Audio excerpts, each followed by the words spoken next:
নমস্কার, কেমন আছেন আপনারা সবাই? দেবযানীস রান্নাঘরে আপনাদের স্বাগত জানাই। আজকে বানিয়েছিলাম আলু পনিরের একটা সবজি। একদমই অন্যরকমভাবে বানিয়েছিলাম। যদি অন্যরকম কিছু ট্রাই করতে চান, তাহলে এই সবজিটা ট্রাই করা কিন্তু মাস্ট। একদম সম্পূর্ণ পেঁয়াজ রসুন ছাড়া নিরামিষভাবে তৈরি। রেসিপিটা শেয়ার করলাম, ভালো লাগলে অবশ্যই আমার চ্যানেলটাকে ফলো করবেন আর একটা লাইক, শেয়ার, সাবস্ক্রাইব করতে কিন্তু ভুলবেন না। তাহলে চলুন রেসিপিটা দেখে নিই। এখানে প্রথমে আমি একটা ব্যাটার বানিয়ে নেব। তার জন্য দিয়ে দিচ্ছি half cup cornflour, half cup ময়দা, দিয়ে দিলাম হাফ চামচ বেকিং পাউডার, পরিমাণ মতো নুন, আর দিয়ে দিচ্ছি একটুখানি গোলমরিচের গুঁড়ো। এটাকে ভালো করে মিশিয়ে নেব এবং অল্প অল্প করে জল দিয়ে এটার একটা ব্যাটার বানিয়ে নেব।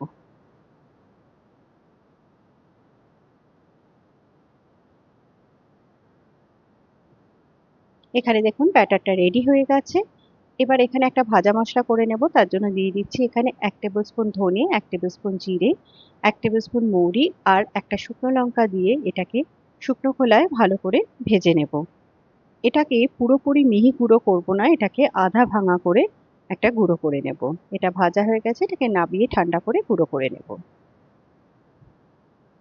এখানে নিয়ে নিয়েছি আমি পনির, এভাবে ছোট করে কিউব করে কেটে আর আলুগুলোকে এভাবে কেটে এটাকে আধা সেদ্ধ করে নিয়েছি আমি। এখানে তেল ভালো মতো গরম হয়ে গেছে। আমি যে ব্যাটারটা বানিয়েছিলাম তার মধ্যে ডিপ করে এখানে পনিরগুলোকে সব ছেড়ে দিচ্ছি।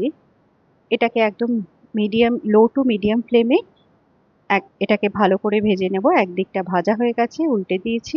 আরেকটা দিকও এভাবে ভেজে নেব। পনিরটা একদম ভালো মতো ভাজা হয়ে গেছে, এটাকে তুলে রাখবো। একইভাবে আলুটাকেও ভেজে নেব। আলুটাও দেখুন আমি এভাবে ব্যাটারের মধ্যে দিয়ে দিয়েছি। এবার এটাকে তেলের মধ্যে ছেড়ে দিচ্ছি। এটাকেও একদম সম্পূর্ণ লো টু মিডিয়াম ফ্লেমে ভেজে নেব। এতে এটা খুব ক্রিস্পিও হবে।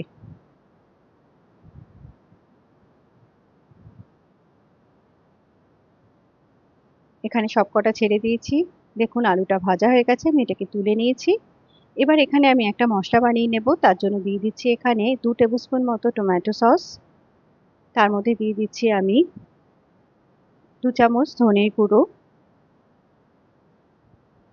দিয়ে দিচ্ছি 2 চামচ জিরের গুঁড়ো, 1 চামচ কাশ্মীরি লঙ্কার গুঁড়ো, আর দিয়ে দিচ্ছি একটু আমচুর পাউডার, একটু গোলমরিচের গুঁড়ো, দিয়ে দিচ্ছি সামান্য একটু গরম মশলার গুঁড়ো। এবার সামান্য একটু জল দিয়ে এটাকে মিশিয়ে নেব ভালো করে।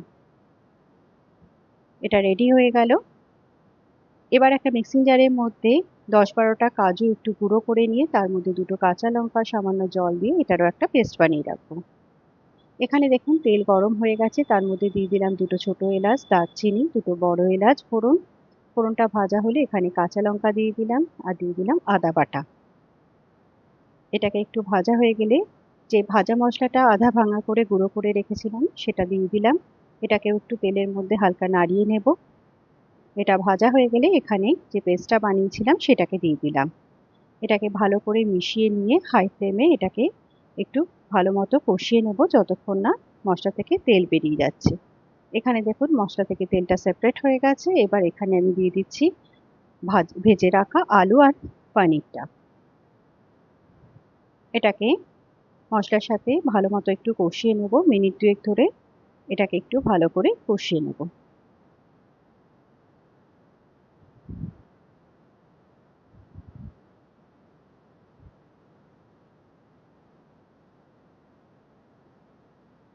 এটা ভালো মতো কষানো হয়ে গেছে।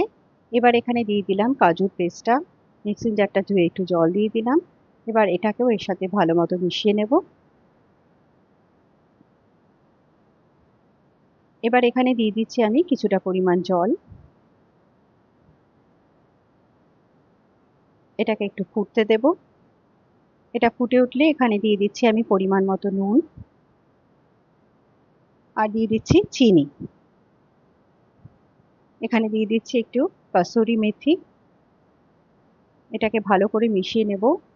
এটাকে খুব বেশি ঘন কিন্তু করব না, যেহেতু এর মধ্যে ময়দা আর কর্নফ্লাওয়ার দুটোই পড়েছে।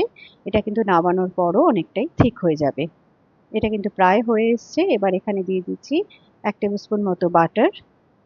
এবার এটাকে ভালো করে মিশিয়ে নিয়ে এটাকে নামিয়ে নেব। নিন, তৈরি হয়ে গেল রুটি, পরোটা, লুচি যে কোনো কিছুর সাথে খান, একদমই অন্যরকম লাগে রেসিপিটা খেতে। আর রেসিপিটা কেমন লাগলো আপনারা আমাকে জানাতে কিন্তু ভুলবেন না। ধন্যবাদ।